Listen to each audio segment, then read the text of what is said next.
विश्व मनोवैज्ञानिक धरातल पर कथा साहित्य की रचना करने वाले लेखकों में अग्रगण्य सच्चिदानंद हीरानंद वात्स्यायन आगे का जन्म 7 मार्च 1911 ईस्वी में उत्तर प्रदेश के ग्राम कसिया, जिला गोरखपुर में हुआ था। घुमक्कड़ी प्रकृति के कारण उन्होंने रूस, Mongolia, France, California, Romania, America, England आदि देशों की यात्राएं की। रोज कहानी में नारी नियति और नगरी स्थिति की सेंसिबिलिटी और रियलिटी चित्रित है। कथा मालती के इर्द गिर्द घूमती है। कहानी के मूल संवेद को वाणी देने में लेखक ने पात्र चरित्र का जैसा प्रयोग किया है वह उसे औरों से अलग अस्तित्व प्रदान करता है। कहानी का नाम रोज, आवाज़ सविता दहिया। दोपहर में उस घर के सूने आंगन में पैर रखते ही मुझे ऐसा जान पड़ा मानो उस पर किसी शाप की छाया मंडरा रही हो।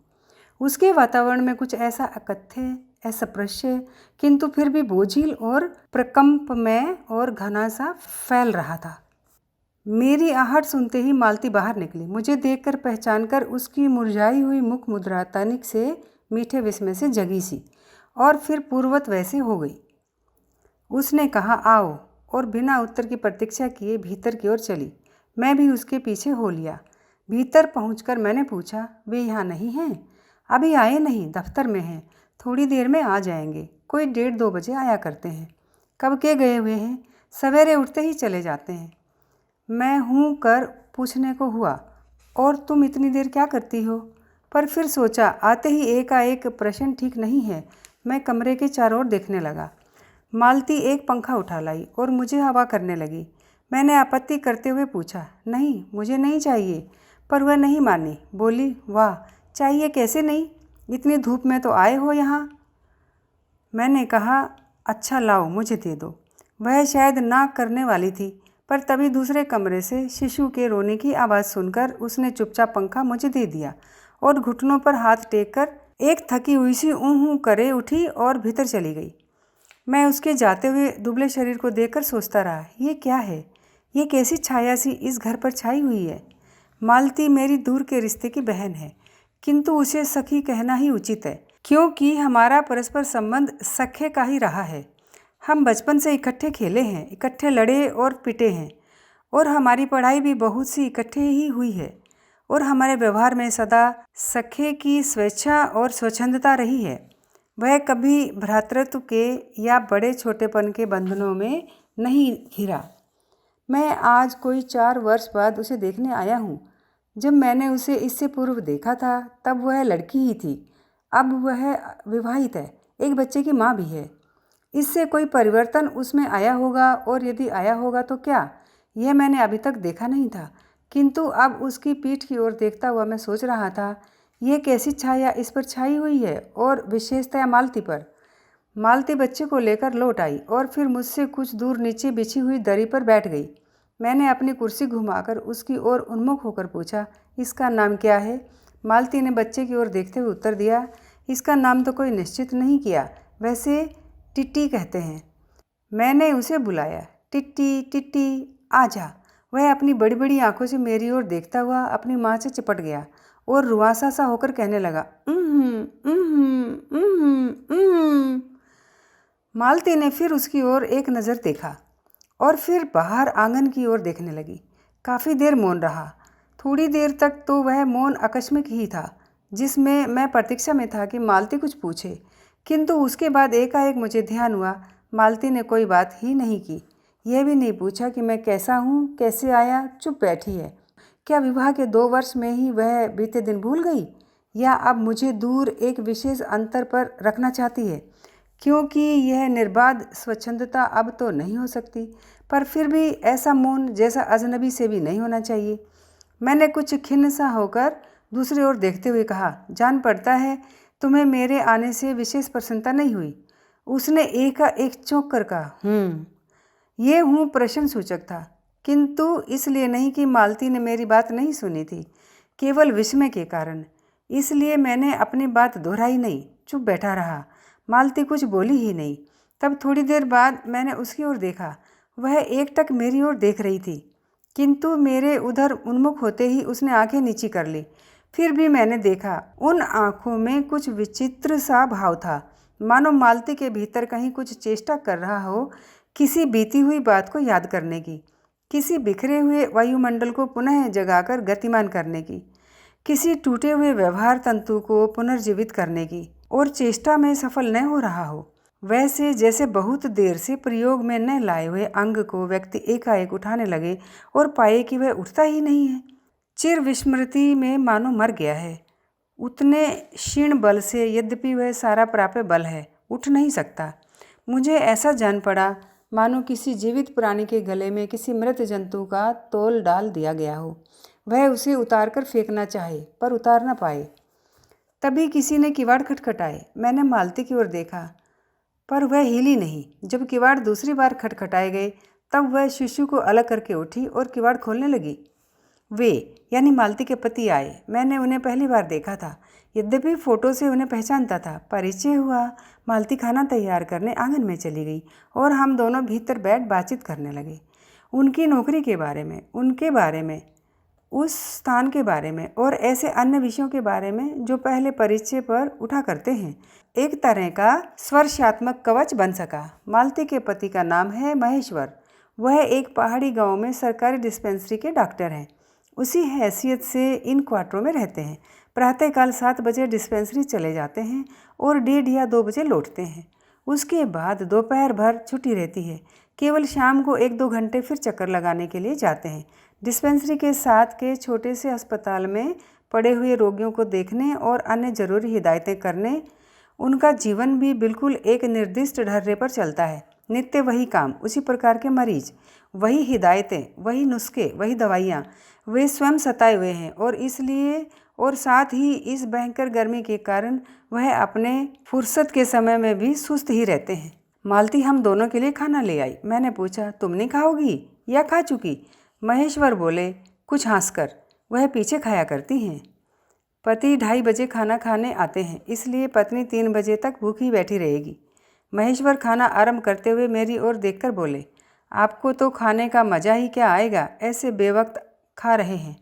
मैंने उत्तर दिया, वाह, देर से खाने पर तो और अच्छा लगता है, भूख बढ़ी हुई होती है, पर शायद मालती बहन को कष्ट होगा। मालती टोक कर बोली, मेरे लिए तो यह नई बात नहीं है, रोज़ ही ऐसा होता है।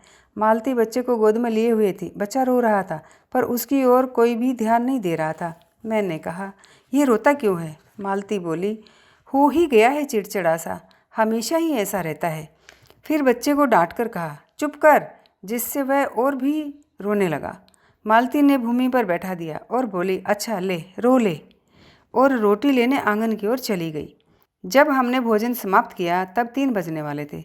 महेश्वर ने बताया कि उन्हें आज जल्दी अस्पताल जाना है। वहाँ 1-2 चिंताजनक केस आए हुए हैं जिनका ऑपरेशन करना है। 2 की शायद टांग काटनी पड़े, गैंग्रीन हो गया है। थोड़ी ही देर में वह चले गए। मालती किवाड़ बंद कराई और मेरे पास बैठने ही लगी थी कि मैंने कहा, अब खाना तो खा लो, मैं उतनी ही देर टीटी से खेलता हूँ। वह बोली, खा लूँगी, मेरे खाने की कौन सी बात है, किंतु चली गई। मैं टीटी को हाथ में लेकर झुलाने लगा, जिससे वह कुछ देर के लिए शांत हो गया। दूर, शायद अस्पताल में ही, 3 खड़के।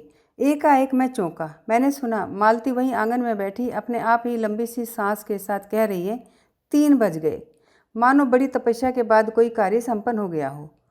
थोड़ी ही देर में मालती फिर आ गई। मैंने पूछा, तुम्हारे लिए कुछ बचा भी था? सब कुछ तो है, बहुत था।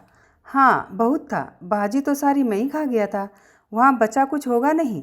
यूं ही रोब मत जमाओ कि बहुत था, मैंने हंसकर कहा। मालती मानो किसी और विषय की बात कहती हुई बोली, यहाँ सब्जी वब्जी तो कुछ होती ही नहीं, कोई आता जाता है तो नीचे से मंगा लेते हैं। मुझे आए 15 दिन हुए हैं, जो सब्जी साथ लाए थे वही अभी तक बरती जा रही है। मैंने पूछा, नौकर कोई नहीं है? कोई ठीक मिला नहीं, शायद 1-2 दिन में हो जाए। बर्तन भी तुम ही मांजती हो? और कौन, कहकर मालती क्षण भर आंगन में जाकर लौट आई। मैंने पूछा, कहाँ गई थी? आज पानी ही नहीं है, बर्तन कैसे मंजेंगे? क्यों, पानी को क्या हुआ? रोज़ ही होता है, कभी वक्त पर तो आता नहीं। आज शाम को 7 बजे आएगा, तब बर्तन मंजेंगे। चलो, तुम्हें 7 बजे तक छुट्टी हुई। कहते हुए मैं मन ही मन सोचने लगा, अब इसे रात के 11 बजे तक काम करना पड़ेगा। छुट्टी क्या खाक हुई? यही उसने कहा। मेरे पास कोई उत्तर नहीं था। पर मेरी सहायता टीटी ने की। एकाएक फिर रोने लगा और मालती के पास जाने की चेष्टा करने लगा। मैंने उसे दे दिया।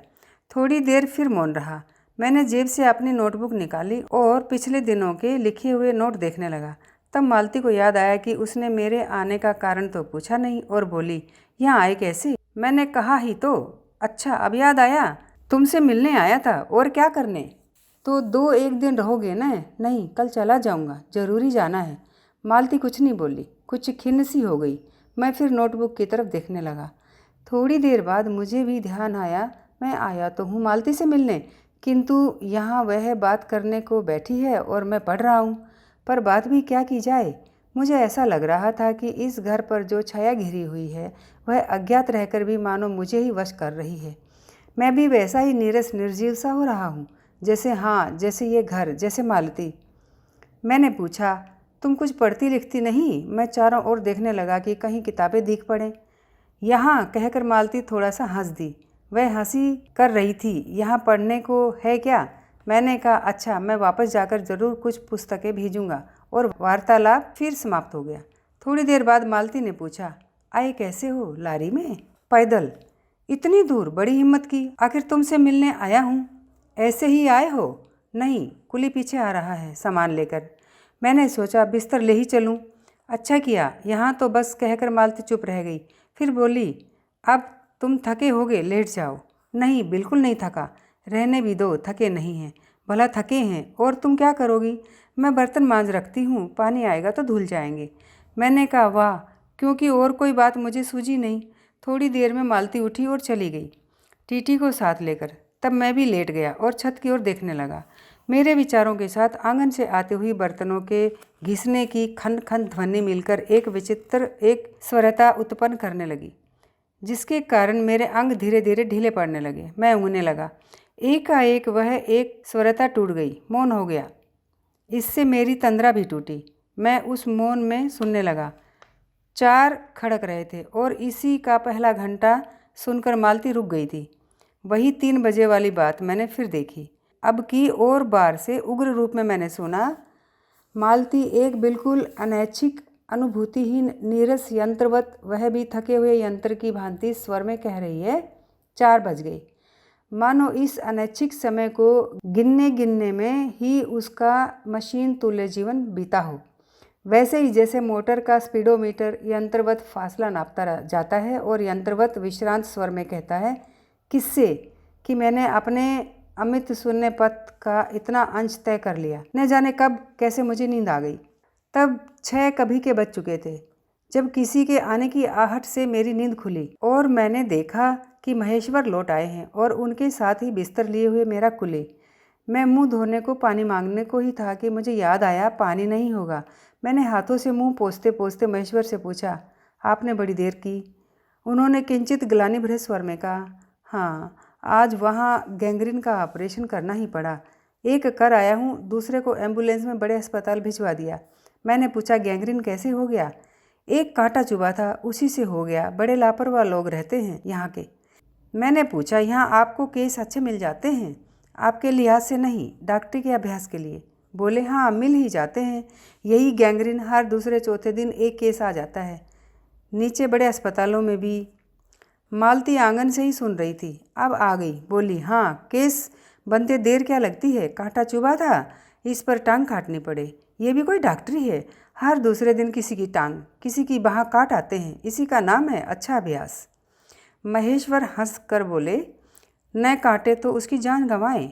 हाँ, पहले तो दुनिया में कांटे ही नहीं होते होंगे। आज तक तो सुना नहीं था कि कांटों के चुभने से मर जाते हैं। महेश्वर ने उत्तर नहीं दिया, मुस्कुरा दिए। मालती मेरी ओर देखकर बोली, ऐसे ही होते हैं डॉक्टर, सरकारी अस्पताल न क्या परवाह है। मैं तो रोज़ ही ऐसी बातें सुनती हूँ।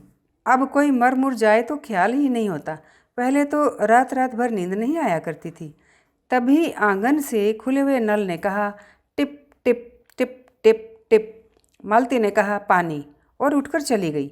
खनखनाहट से हमने जाना, बर्तन धोए जाने लगे हैं।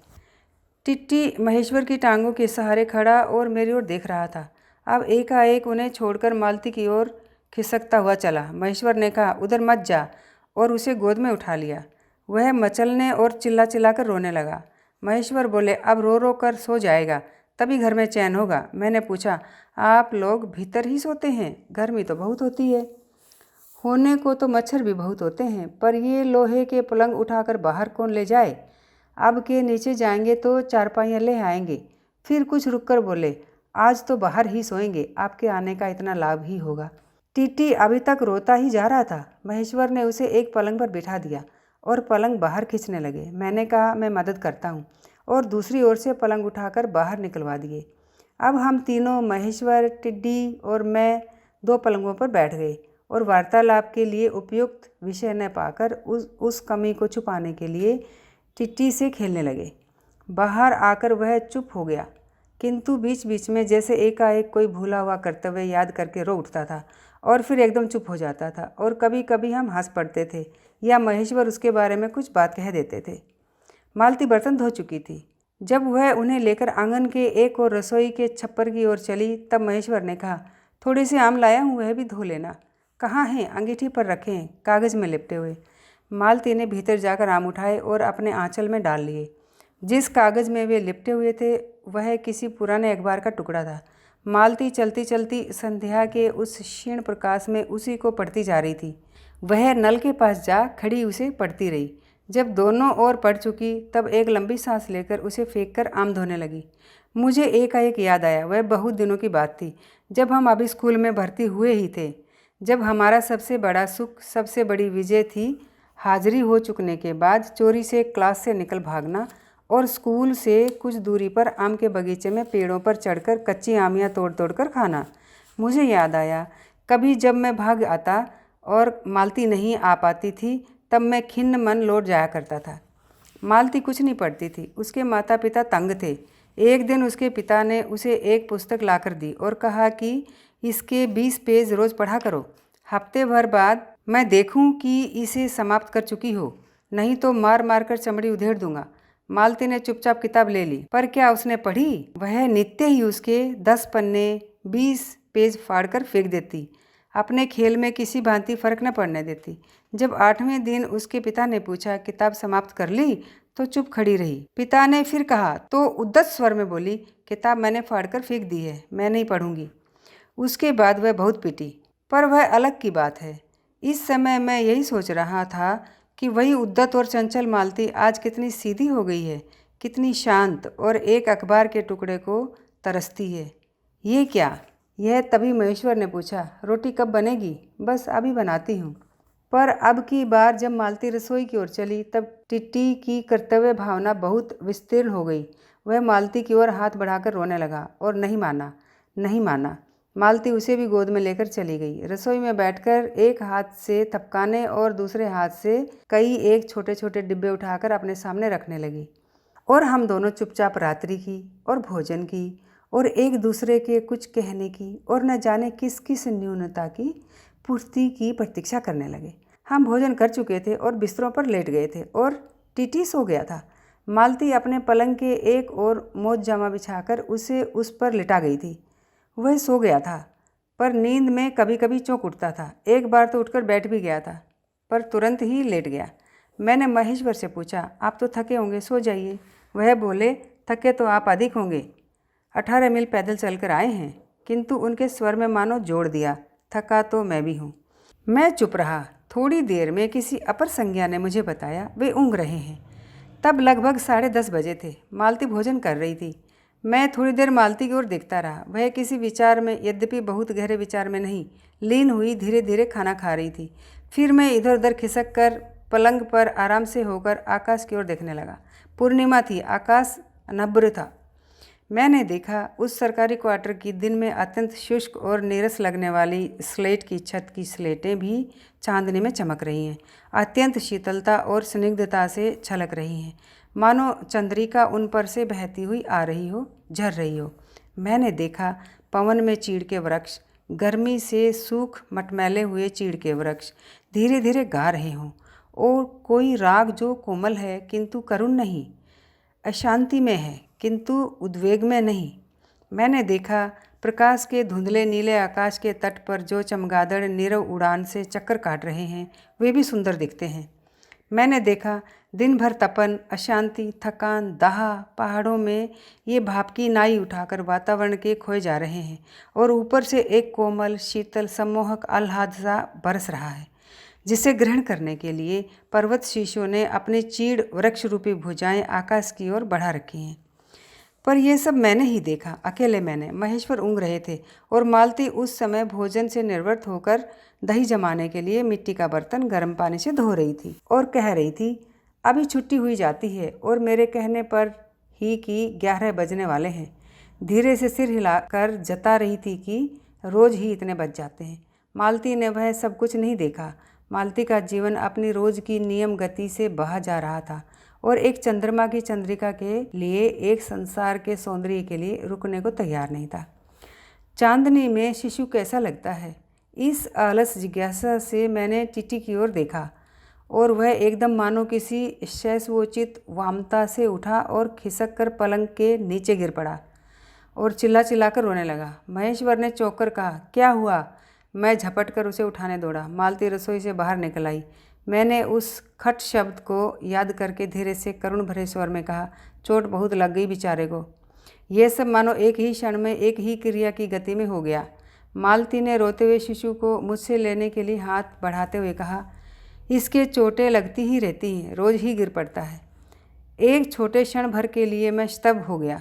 फिर एकाएक मेरे मन ने मेरे समूचे अस्तित्व में विद्रोह के स्वर में कहा, मेरे मन के भीतर ही, बाहर एक शब्द भी नहीं निकला, माँ, युवती माँ, ये तुम्हारे हृदय को क्या हो गया है जो तुम अपने एकमात्र बच्चे के गिरने पर ऐसी बात कह रही हो, और यह अभी जब तुम्हारा सारा जीवन तुम्हारे आगे है। और तब एकाएक मैंने जाना कि वह भावना मिथ्या नहीं है। मैंने देखा कि सचमुच उस कुटुंब में कोई गहरी भयंकर छाया घर कर गई है। उनके जीवन के इस पहले ही यौवन में घुन की तरह लग गई है। उनका इतना अभिन्न अंग हो गई है कि वे उसे पहचानते ही नहीं, उसी की परिधि में घिरे हुए चले जा रहे हैं। मैंने उस छाया को देख भी लिया। इतनी देर में पूर्ववत शांत हो गई थी। महेश्वर फिर लेटकर ऊँघ रहे थे। टिट्टी मालती के लेटे हुए शरीर से चिपककर चुप हो गया था। यद्यपि कभी एक आध सिसकी उसके छोटे से शरीर को हिला देती थी। मैं भी अनुभव करने लगा था कि बिस्तर अच्छा सा लग रहा है। मालती चुपचाप ऊपर आकाश में देख रही थी, किंतु क्या चंद्रमा को या तारों को। तभी 11 का घंटा बजा। मैंने अपनी भारी हो रही पलकें उठाकर अकस्मात किसी अस्पष्ट प्रतीक्षा में मालती की ओर देखा। 11 के पहले घंटे की खड़क के साथ ही मालती की छाती एकाएक फफोले की भांति उठी और धीरे धीरे बैठने लगी, और घंटा ध्वनि के कंपन के साथ ही मूक हो जाने वाली आवाज़ में उसने कहा, 11 बज गए।